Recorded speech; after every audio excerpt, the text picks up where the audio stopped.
Ladies and gentlemen, today we're going to be talking about this situation I found where a guy has been sentenced to 3 years in prison for hacking Nintendo consoles. Obviously, feel a little bit bad for the dude, but it doesn't help that his last name is Bowser, okay? Let's talk about it. I'm getting quiet now, laying low when you reach zone, wiping out, making albums, take the bread.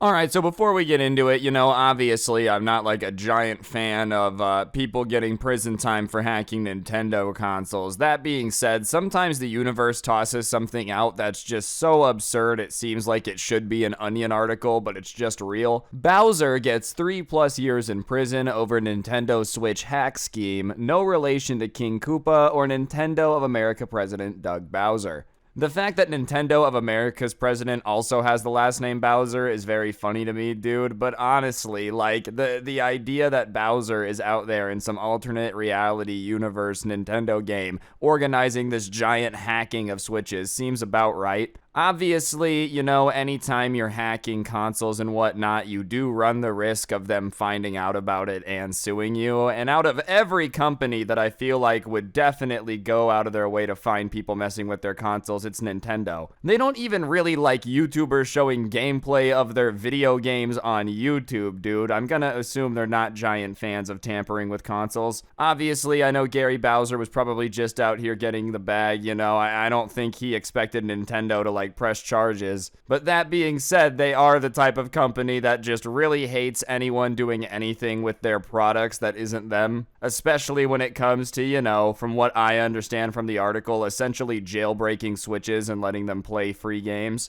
Obviously, I'm not an expert on the entire thing, but that's the gist of what I gathered. Nintendo Switch hack seller Gary Bowser has been sentenced to 3 years in prison for his role in the Team Executor hacking scheme, according to the U.S. Department of Justice. Bowser, who's Canadian, has no relation to Nintendo of America president Doug Bowser, was charged with 2 federal felonies and will serve 40 months in prison. The DOJ characterized Bowser as a prominent leader in the group, someone who helped develop and sell used devices to hack video game consoles, including the Nintendo Switch. He was arrested in 2020 and agreed to pay $10 million fine for selling these. Oh my gosh. On top of a 3-year prison sentence, Bowser pled guilty for his role in the scheme in 2021 when he agreed to pay Nintendo $4.5 million in restitution. Alright, so I don't know anything about Team Executor. I don't know anything about any of this stuff beyond just the article that I'm reading right now, so I'm not gonna comment on oh yeah, it was good, it was bad. I don't really know. I don't know the details other than I know Nintendo is a company that is very, very aggressive with protecting their copyright. Obviously there's a lot of websites out there that make emulations and stuff, and I think those can be important to preserving gaming history. That being said, there is a point where it's yeah, but the company might still decide to wreck you and take you to the feds. And Nintendo is a company that is very, very well known for being overly aggressive when it comes to protecting copyright and whatnot. It's insane to me though that this guy's gonna be doing 3 years in prison for a Nintendo hack. That being said, if it's costing Nintendo $4.5 million, I don't know what the exact numbers were. That's what he said in restitution. It's just a weird situation to be in, dude. I will say, if Nintendo really wants to get their money paid back, though, putting him in prison's probably the least effective way to do it, For the next 3 years, his income is 0. If he's got $4.5 million to pay back, I feel like you might want him out there doing something instead. Imagine being the judge that had to preside over this, dude. You're used to cases where, people are breaking into jewelry stores and whatnot, and now you're in charge of a guy selling, hacked Nintendo Switches. The group, which the Department of Justice says is made up of more than a dozen people from around the world, is responsible for creating devices that circumvent console security measures, allowing users to access free games. Alright, so,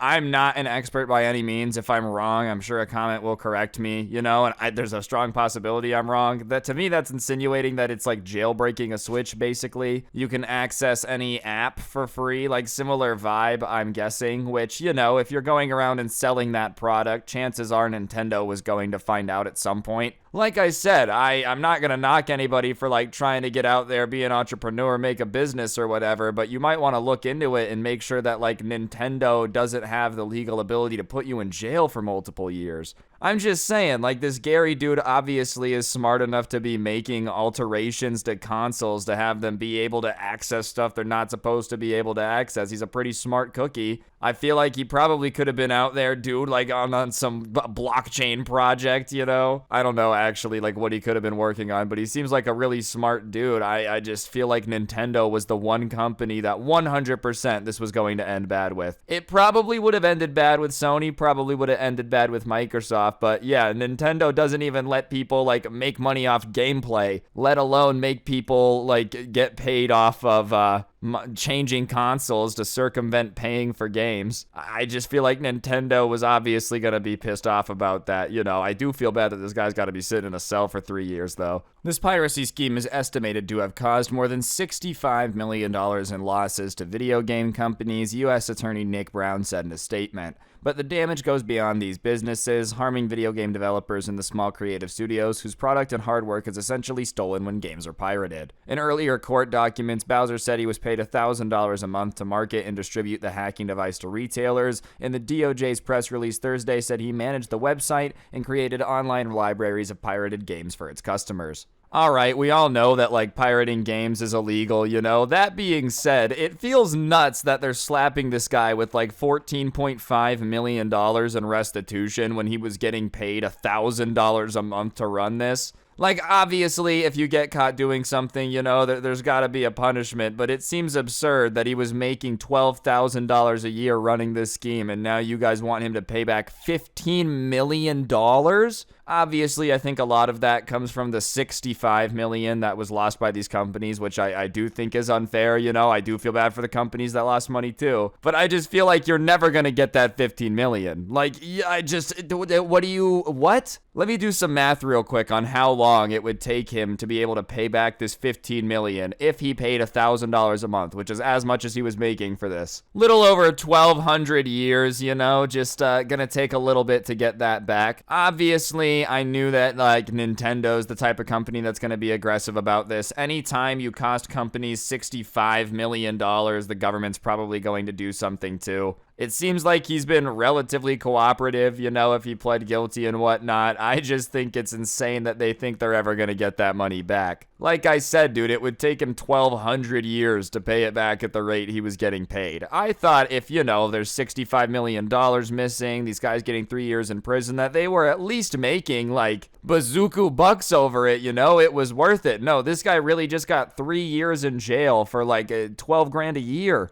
The Department of Justice has charged 2 other Team Executor members, Max Laurent of France and Yuaning Shen of China, but neither are in custody. According to the press release, Homeland Security Investigation and the FBI are still working on this case. You know, I just personally, anytime Homeland Security and FBI is involved, it's like, I just don't know how long you're going to be able to not have them figuring out where you are and exactly what happened. Obviously, you know, I'm not some intelligent hacker out there, like, being able to reprogram Nintendos to give me free games and stuff, so me versus the FBI would be a very short battle. Homeland Security would be like, we need to find Scrubae. Within 12 seconds, they got me, bro. Like, where would I even hide, dude? I've never left this neighborhood. I think it's the dollar amount that's probably making them so aggressively go and chase this down. Like, whatever. If you're just behind pirating a game a couple times, they might come get you. They have the ability to. The second you start, like, impacting $65 million worth of sales, though, I feel like the government really kind of has their hands tied and is like, we gotta do what we gotta do. That's quite a lot of money, you know what I mean? And obviously, I think it's a matter of, like, if you got this jailbroken device and you got 4 games, they would probably say that that was like $240 of missing revenue. So, you know, for each of these devices, I don't know how many games on average were got for free, but I'm assuming even if you're not selling a whole lot of individual devices or the service to jailbreak them, it starts to add up quickly if people are just getting games left and right, which is probably what they're doing if they're buying something to get free games. This situation is just crazy, dude, and I still can't get over the irony of his last name being Bowser. Like, come on, dude. dude. I'm just saying, when they came to you and said, hey, do you want to run the Nintendo hacking scheme, you should have looked at your last name and known that the universe was trying to give you a warning.